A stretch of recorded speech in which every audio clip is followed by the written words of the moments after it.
Today on BRStv Tank Trials ULM Edition, it's episode 6, and we're talking ultra low maintenance rock and sand, and then giving away 100 pounds, your choice of rock at the end.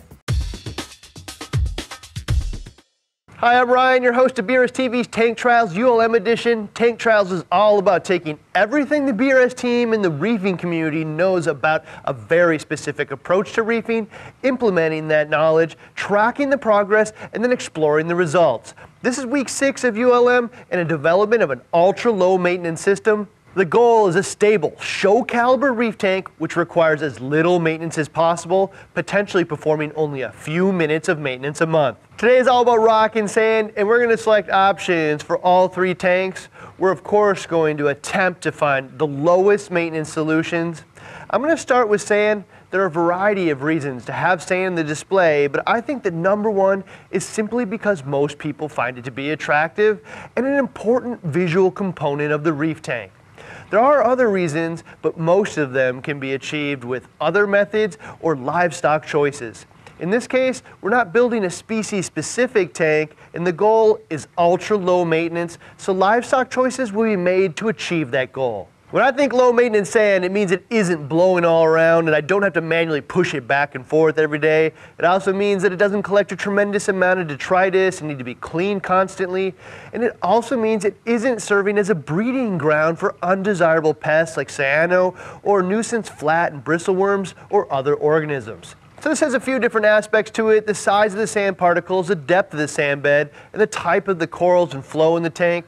Starting simply with keeping the sand in place so it isn't blowing all over the place, bare in the center where the flow pumps often intersect, and pushing the sand to the corners or sides of the tank. There are a couple options here. You can elect to have very limited flow in the tank so the sand doesn't get disturbed, in which case really any sand particle size will do.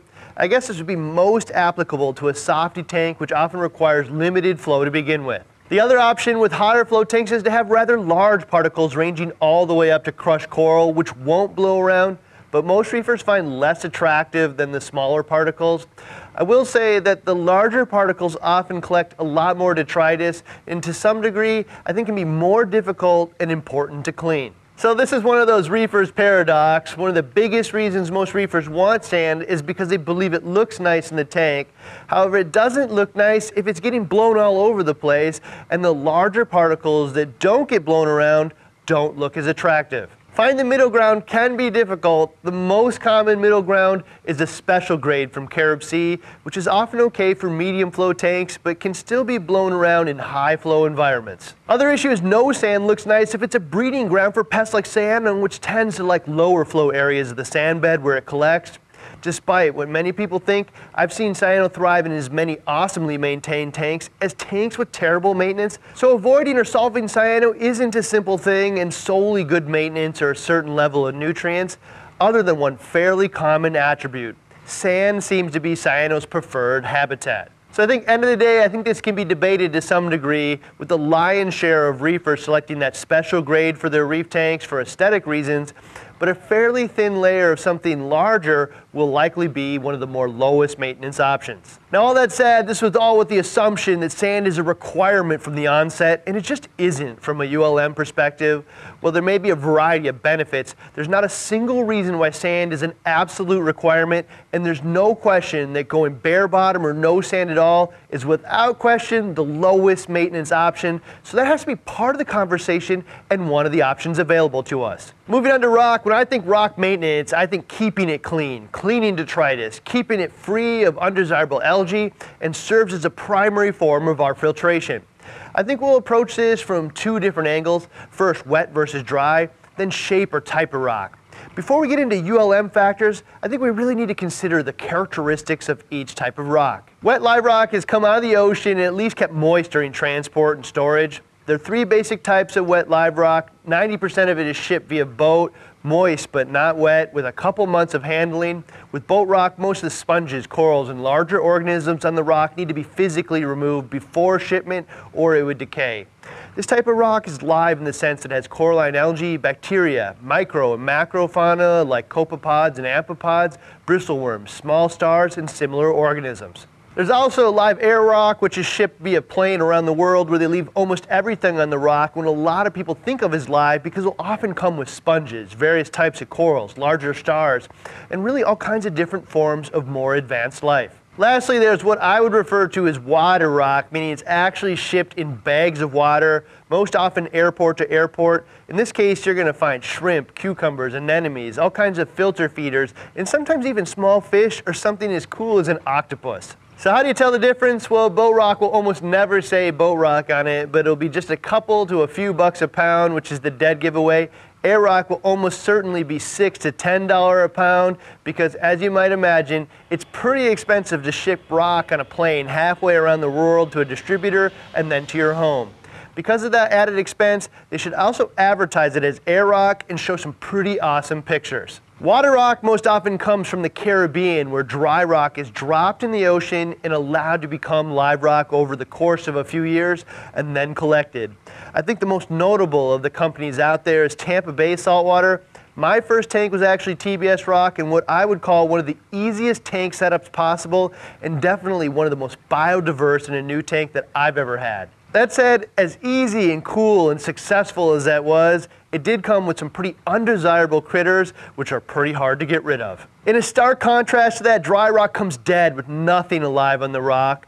However, for many of us, the appearance of dead is not dead enough, and amongst other reasons, we actually bleach it to kill the algae or other pest spores that could still be on it. The whole mindset behind using dry rock is really only two things. We want the tank to have organisms that we intentionally added ourselves, the goal of avoiding all kinds of pests from the ocean, including fish parasites, coral parasites, undesirable forms of algae, and fast-spreading anemones. Avoiding these organisms is often not a big deal for newer reefers or those that have been pretty lucky and avoided them, or at least been able to keep the populations low enough that they don't overwhelm the tank. If you've ever had a tank tear down because of a pest, it's a totally different story, something that most of us would certainly like to avoid. It's unlikely that you can avoid all the pests out there, but every bit of effort put into this will certainly reduce the chances and number of pests introduced to the tank. That said, dry rock isn't all upside. It does take a bit more effort and patience in the beginning. I mean, if you add the rock, throw tons of light on it, and start feeding the tank immediately, don't be surprised if you start to grow some green film or hair algae on the surface of the fresh white rock. It's generally wise to let the tank cycle without the light for the first month to give it a chance to build up a biofilm on the surface, which will reduce algae growth.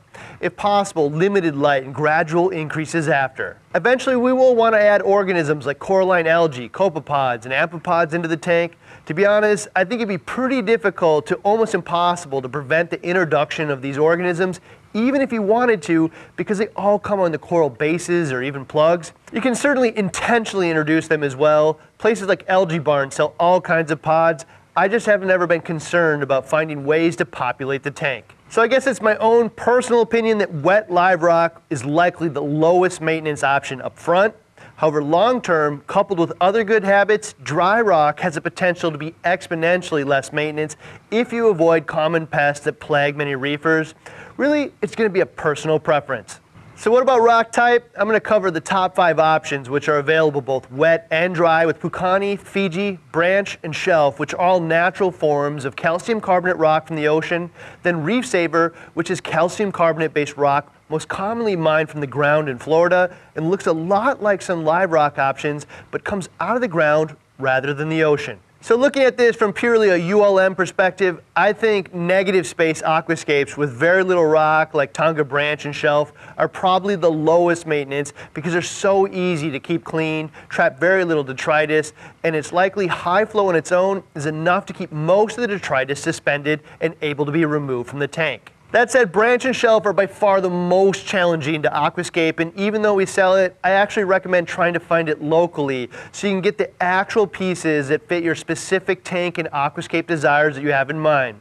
We do a solid job of fulfilling requests, but this is one of the aquascape types where you're much more likely to be happy by personally selecting it yourself. Next up is Reef Saver, and probably the next lowest maintenance option, just due to the nature of where it comes from. Because it's mined from the ground, we found that there's minimal to no organics on it, so it's not likely to be a significant source of nitrate or phosphate, which can cause algae or maintenance issues on new tanks. Fiji's a bit more maintenance than others because it does have organics on it and a pore structure that can capture detritus, but I think we're nitpicking here because most reefers don't spend more than a handful of minutes a month maintaining their rock. That said, while Pukani is my go-to rock in almost every occasion simply because it looks the best, absolutely the most porous of the bunch, and also one of the easiest to work with, I have to say the network of holes certainly trap the detritus and can take a while for the organics found within the rock to completely break down. So I'm going to have to say, even though it's still my favorite, Pukani is probably the highest maintenance rock that we have. Okay, so before we make our selections, what did the community have to say about rock and sand maintenance this week? As I suspected, it was pretty interesting. Starting on YouTube, Leah's Reef Tank shared the SPS tank should be bare bottom, just add a bio block in the sump to add more surface area. This is an increasingly common thing to do, remove surface area from the tank itself with a minimalist, easy maintenance approach to the display, and then put the surface area for the filtration back in the sump. To some degree, I think the emphasis on refugiums is serving that purpose as well. Reefers Live shared great information as always. I would say use dead rock, using your bleaching method with live sand, and then get fish and inverts to do most of the work for you in the sand. It is true with proper livestock selection, sand can be easier to manage. However, some of the critters that keep it clean are the same ones that create dust storms and constantly move the sand all over the place. Certainly is fun to watch though, and a benefit of putting sand in the tank. Over on Reef to Reef, our Recafiro, in terms of rock, I would go with Reef Saver dry rock, Carib Sea live rock, or Wallsmith dry rock on all three tanks because I want to avoid any pests coming in on the live rock and also all the decomposing nutrients from Pukani dry rock. I love the way the Pukani looks in my system, but from personal experience, it's just not a ULM option, especially during the first 6 months that the rock is in the tank. Arbutina, while I don't have super strong opinions on what the sand should be, I do have thoughts on the rock. In my opinion, true live rock is the only way to go if you want your systems, especially the SPS system, to thrive in the short term. I have to agree here, wet or water live rock will facilitate a faster cycle amongst other things and very likely allow you to add more difficult to maintain corals somewhat sooner. Everything has a trade-off. When I'm starting a tank, that's a huge deal because we want to produce a show caliber tank as fast as possible. However, a year from now, how fast it went up is a distant thought, and preventing the introduction of pests becomes a priority from there on out. Sean Dahl shared, for all tanks, I would use bleach cured Pukani for the live rock. When bleaching, I like to use a 15:1 water to bleach ratio for 7 days and then do a good RODI rinse, then soak in RODI with some prime. At this point, I'm going to bleach any type of dry rock I use, both to reduce organics as well as kill any remaining spores or anything else that might still be on the rock. I want it to be truly devoid of life. Reefer Keith, all good ideas. I would suggest bare bottom tank as a choice for sure, and make sure to use lots of marine pure spheres in the sump. I would use Dr. Tim's nitrifying bacteria to quick cycle the tank because it's the most nitrifying, slow growing bacteria in it. Again, remote surface area, no sand. I'll also say I agree with Dr. Tim's. I've recently switched my bacteria cycle preferences to Dr. Tim's. He's actually one of the grandfathers of understanding and using shelf-stable bacteria cultures to cycle a tank and perform other desirable tasks in the reef tank. Certainly who I trust the most and my go-to now. Lastly, Toxic 727, I think a bare bottom is the way to go for a ULM. Aside from trapping detritus and other undesirables, sometimes that sand gets shifted around, exposing the bare bottom and creating an eyesore. With going bare bottom, I feel that it's simply taking one of the moving parts out of the maintenance equation. It is hard to ignore the facts here. While it does look nice, sand only adds maintenance to the system. So what are we going to do with the 3 ULMs here? Well, in this case, I'm going to use the exact same rock and sand options in all 3. Not only do I want low maintenance, but the tanks need to look aesthetically pleasing, which to me means even though they have different coral themes, they should all look like extensions of each other and individual components of an overall stunning display. For sand, we're going to go bare bottom. There's no way around it, even though I like sand, and I've personally never run a tank without sand. Because of that, there really is no way around it. Sand is one of the highest maintenance components of the tank. So to stay true to a ULM system design where the actual goal is the least maintenance possible, there really isn't much of an option. Most people are not going to want to just use straight glass on the bottom of the tank for fear of breaking the glass with a falling rock. I'm not sure how realistic that is, but all the same, probably a good idea to protect it to some degree. There are a lot of reefers who use HDPE cutting board type material for the bottom of the tank, often in black, looks decent and protects the glass to some degree. One of the feature upgrades of the Reef Savvy tanks is the multi-layered phantom bottom design for strength, durability, and aesthetics. The top layer of that phantom bottom is a textured ABS liner. So that's what we're going to attempt to do here as well. I cut some square pieces of textured ABS and silicone them to the bottom of the tank to prevent detritus from getting underneath them.